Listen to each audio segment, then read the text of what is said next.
कहानी की शुरुआत होती है यूएस के आर्मी कैप्टन गैरी शेरिडॉन से, जो कि बाकी से मिलने आया है। कैप्टन बाकी से सवाल करता है, इतिहास का सबसे ताकतवर जानवर कौन सा है? जिस पर बाकी कंफ्यूज होकर बताता है उसके फादर के अलावा साइबेरियन टाइगर और लायन। कैप्टन बताता है इतिहास का सबसे ताकतवर जानवर टी-रेक्स डायनासोर है। कैप्टन उसको एक न्यूज़पेपर देते हुए ये बताता है कि ये आदमी टी-रेक्स से भी ज्यादा ताकतवर है और वो चाहता है बाकी इससे जरूर मिले। अब पास्ट में दिखाया जाता है कुछ खोजकर्ताओं को रॉक सॉल्ट में टी-रेक्स डायनासोर और एक इंसान एक साथ मिले हैं। Nobel prize winner professor Albert Wayne ये बताते हैं कि अब तक सबको ये लगता था कि इंसान इस धरती में 7 बिलियन सालों से हैं, लेकिन असल में वो जुरासिक युग से हैं। और इस खोज के बारे में किसी को पता नहीं लगना चाहिए, क्योंकि ये खोज सारी थ्योरीज को गलत साबित करेगी और इतिहास पे सवाल खड़ा होगा। उनका साथी एलन सवाल करता है, क्या पिकल फिर से जिंदा हो सकता है? जिस पर प्रोफेसर पेन बताता है सन 2000 में न्यू मैक्सिको के प्रोफेसर रसल बिरलैंड को खोज के दौरान पानी की कुछ बूंदें सॉल्ट रॉक के रूप में मिली, जो कि लगभग 250 मिलियन साल पुरानी थी। जांच के दौरान उन्होंने पाया यह असल में समंदर का पानी है, जिसमें 250 मिलियन साल पुराने माइक्रो ऑर्गेनिज्म संरक्षित हैं। प्रोफेसर ने उन्हें सही तापमान में रखकर सही न्यूट्रिशन दिए और लगभग 120 दिन बाद वो वापस हिलने लगे। पिकल के शरीर में कई सारे पल्स इलेक्ट्रोड्स लगे हुए हैं और उसे जुरासिक युग के अनुसार एक उपयुक्त तापमान में रखा गया है। प्रोफेसर पेन उसे 90 दिनों से जिंदा करने की कोशिश कर रहे हैं, पर अभी तक उन्हें कोई कामयाबी हासिल नहीं हुई है। एलन को चॉकलेट खाते समय मीट खाने का मन करता है, तभी उसे आइडिया आता है और वो भागते हुए लैब जाता है जहाँ टी-रेक्स डायनासोर को रखा गया था। प्रोफेसर पेन ये देख के चौंक जाता है कि पिकल के पेट में टी-रेक्स डायनासोर के टिश्यू मौजूद थे, जिसका मतलब है पिकल ने टी-रेक्स का शिकार किया था। उत्साह से भरा एलन टी-रेक्स का मीट पकाने लगता है, जिसकी महक से 200 मिलियन साल की लंबी नींद में सोया हुआ पिकल आखिरकार उठ जाता है। पिकल को सामने पाकर एलन के होश उड़ जाते हैं और वो बुरी तरह घबरा जाता है। पिकल उसकी प्लेट में पड़ा मीट एक ही बारी में निकल जाता है और उसे सूंघने के बाद वहां से जाने लगता है। एलन ड्रॉअर में पड़ी हुई गन निकाल लेता है। पिकल खतरे को महसूस करता है और गुर्राते हुए एलन की तरफ बढ़ना शुरू करता है। ये देख के वो उस पे गोली चलाता है, लेकिन पिकल तुरंत ही उसके पीछे आ जाता है। एलन घबराते हुए उस पर कई गोलियां बरसाता है, लेकिन पिकल पर इसका कोई असर नहीं होता। वो उन 9 mm की गोलियों को तेजी से सीधा एलन की तरफ फेंक डालता है, जिसमें से एक गोली उसके कंधे में जा लगती है। एलन जान बचाकर भागने की कोशिश करता है, लेकिन पिकल उसे पकड़कर सीधा दीवार की तरफ जा फेंकता है। एलन किसी तरह बचते हुए लैब के गेट के पास पहुंच उसे खोलने लगता है, पर इतने में ही पिकल वहां आ जाता है। पिकल की नजर लैब के गेट के अंदर जाती है और वो एलन को छोड़ सीधा लैब के अंदर जाता है, जहाँ टी-रेक्स को पाकर वो गुस्से से चिल्लाने लगता है। इस मौके का फायदा उठाकर एलन उसे लैब में कैद कर देता है। अब उस बिल्डिंग को पुलिस चारों तरफ से घेर लेती है और पुलिस को बुलाने के लिए प्रोफेसर पेन एलन को बुरी तरह डांट लगाता है। इतने में गुस्से से भरा पिकल बिल्डिंग की दीवार तोड़ बाहर निकलता है और पुलिस की गाड़ी को उठाकर तबाही मचाना शुरू कर देता है। अब पुलिस ये झूठ बोलकर आर्मी को वहां बुलाती है कि एक आतंकवादी न्यूक्लियर वेस्ट आइसोलेशन प्लांट में घुस गया है। आर्मी इस मिशन में जाने के लिए खुश थी, क्योंकि ये सही मौका था जब वो अपना हाल ही में तैयार किया गया नया हथियार मल्टीपर्पज बैटल मशीन टेस्ट कर सकती है, जो कि कई सारे शेरों का सामना, मिलिट्री टैंक्स को दबा, यहाँ तक कि एक स्वेटर भी बुन सकती है। प्रोफेसर पेन आर्मी के ऑफिसर से ये विनती करता है कि पिकल का जिंदा रहना मानव जाति के लिए जरूरी है और इसकी जान किसी भी देश के प्रेसिडेंट से कई ज्यादा कीमती है। नोबेल प्राइज विनर होने की वजह से आर्मी का ऑफिसर उनकी बात मान लेता है और पिकल को ना मारने का वादा करता है। अपने युग को इस नए युग से बचाने के लिए पिकल मल्टीपर्पज बैटल मशीन का सामना करता है और एक ही पंच में उस मशीन को तोड़ डालता है। कैप्टन इस बात से हैरत में आ जाता है कि दुनिया के सबसे ताकतवर और महान यूएस आर्मी एक जंगली आदमी को नहीं रोक पा रही। कैप्टन की उसके प्रति इज्जत बढ़ जाती है। कैप्टन अपने पूरे कपड़े उतार कर पिकल के सामने बैठ जाता है और उसकी तरफ दोस्ती का हाथ बढ़ाते हुए कहता है कि वो उसे उसके जैसे लोगों के पास ले जाएगा। पिकल उसकी भाषा न जानने के बावजूद भी उसकी बात समझ जाता है और उसके साथ जापान के लिए निकल पड़ता है। अब प्रेजेंट में बाकी और कैप्टन लाइव न्यूज देख रहे हैं, जिसमें दिखाया जा रहा है पिकल जापान लैंड कर चुका है और नौजवान फौजियों का घेरा उसके साथ चल रहा है। 2 मीटर से भी ज्यादा उसकी लंबाई देख सभी वहां चौंक जाते हैं और उसकी ताकत महसूस कर बाकी के चेहरे में पसीना आ जाता है। लाइव न्यूज एंकर अब रिपोर्टर आइजावा को डायनासोर के युग से आए आदमी से बात करने के लिए कहते हैं। रिपोर्टर आइजावा भागते हुए उसकी तरफ बात करने के लिए जाती है। पिकल अपनी जानवर प्रवृत्ति को रोक नहीं पाता और आइजावा को जकड़ लेता है। सारे फौजी उस पर हमला करते हैं, पर उस पर इसका कोई असर नहीं होता। सभी वहाँ उसकी जानवर प्रवृत्ति देख शौक में आ जाते हैं और उसे कोई रोक नहीं पाता। इस घटना को देख पूरे जापान को समझ आ जाता है, अगर ये जिद में आ गया तो आर्मी भी इसका कुछ नहीं बिगाड़ सकती। पूरे जापान में तहलका मचाने के बाद पिकल वहीं जमीन में सो जाता है। अब प्रोफेसर पेन एक थ्योरी को समझाते हुए बताता है 100 बिलियन साल पहले जब डायनासोर इस धरती पर हुआ करते थे। तब एक विशाल मिटियोर इस धरती पर आकर गिरा, जिस कारण वातावरण में धूल के बादल बनने लगे और सूरज की रोशनी रुक गई। कुछ समय बाद धरती का पारा 270 डिग्री तक गिर गया, जिस कारण कई सारे प्राणी बर्फ की चपेट में आ गए और धरती के फट जाने की वजह से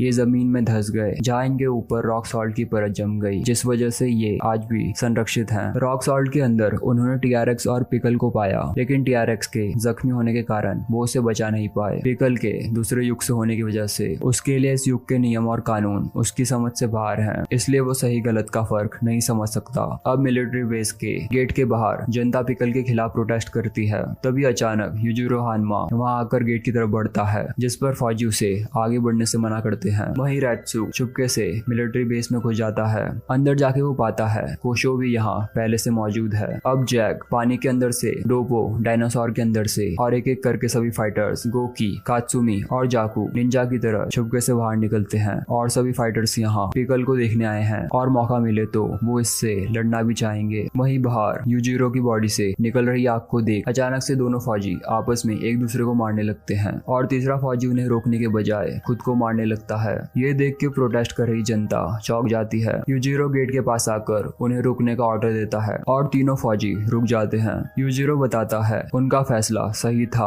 अगर वो लड़ने के बजाय भागने का फैसला करते तो वो उनको मार डालता और अगर वो उस पे हमला करने की कोशिश करते तो भी मारे जाते। यूजिरो उनकी जान बख्श देता है और गेट को अपने हाथों से बीच से तोड़ चौड़ में अंदर बढ़ने लगता है। अब जैक लात मारकर सो रहे पिकल को जगा देता है। पिकल बड़े आराम से बाहर आता है। वहीं यूजिरो के आने से सभी चौंक जाते हैं। यूजिरो उसका भविष्य में स्वागत करता है और बाकी फाइटर्स को ये कहकर बेइज्जत करता है कि बदसूरती के सभा की विजेता टीम भी यहाँ मौजूद है। कात्सुमी उसे ये कहकर टोकता है कि उसके कहने का ये मतलब है कि वो उनकी टीम का हिस्सा नहीं है, जिस पर यूजिरो यह कहकर उसे अपमानित करता है कि उसकी हरकतों की वजह से कोई भी कात्सुमी को आसपास नहीं देखना चाहता, ना तो वो ना ही बाकी और यहाँ तक कि उसके फादर भी। यूजिरो कात्सुमी को ये कहकर और किलसा देता है कि उसे पता है कि वो पिकल को नहीं हरा सकता, फिर भी वो अपने फादर को खुश करने के लिए यहाँ आया है। कात्सुमी का गुस्सा फूट पड़ता है और वो यूजिरो पे किक से हमला करता है, लेकिन वो ये देख के चौंक जाता है कि उसके शू की लेस यूजिरो के हाथों में है। वो लेस को उसके मुंह पे फेंक उसे किसी कोने में अकेले खेलने को कहता है। यूजिरो पिकल से मिलने के लिए आगे बढ़ता है और ग्लास के बने प्रिजन को सिर्फ चलते हुए बड़ी आराम से पार कर डालता है। यूजिरो पिकल को कहता है कि वो पुराने युग का योद्धा है, पर यहाँ लोगों ने उसका नाम अचार के ऊपर रखा है। अगर वो उसकी बात नहीं समझ सकता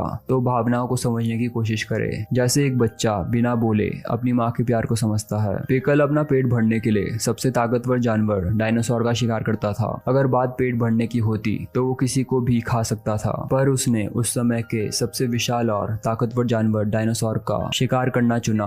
इसी वजह से यूजिरो उससे मिलने आया है। यूजिरो उसकी तरफ अपना फीस्ट बढ़ाता है। जैसे ही पिकल अपना फीस्ट उसके फीस्ट से टच करता है, उसे महसूस होता है कि यूजिरो किसी खूंखार डायनासोर से कम नहीं है और उसकी एक्साइटमेंट तुरंत बढ़ जाती है। वो अपनी ताकत का जोर लगाकर यूजिरो को हमला करने के लिए उकसाता है, पर तुरंत ही पिकल हवा में पलट जमीन में जा गिरता है। साथ ही यूजिरो को भी पीछे धक्का लगता है। अब पिकल दोबारा खड़ा होता है और ये देख वहाँ सभी फाइटर्स की आंखें खुली की खुली रह जाती हैं। तभी अचानक आर्मी उस बिल्डिंग को चारों ओर से घेर यूजिरो को बाहर आने के लिए कहती है। अब यूएस कमांडर हेनरी यूजिरो को सल्यूट कर उससे विनती करता है कि वो मानवता की भलाई के लिए पिकल को ना मारे और यहाँ से लौट जाए। यूजिरो एक शर्त में वहाँ से जाने के लिए मान जाता है, अगर वो बाकी फाइटर्स को भी वहाँ से जाने दे। आर्मी बाकी फाइटर्स को मिलिट्री बेस से 10 किलोमीटर दूर सही सलामत छोड़ देती है। इसके आगे की स्टोरी जानने के लिए चैनल को सब्सक्राइब करें। Till then peace out.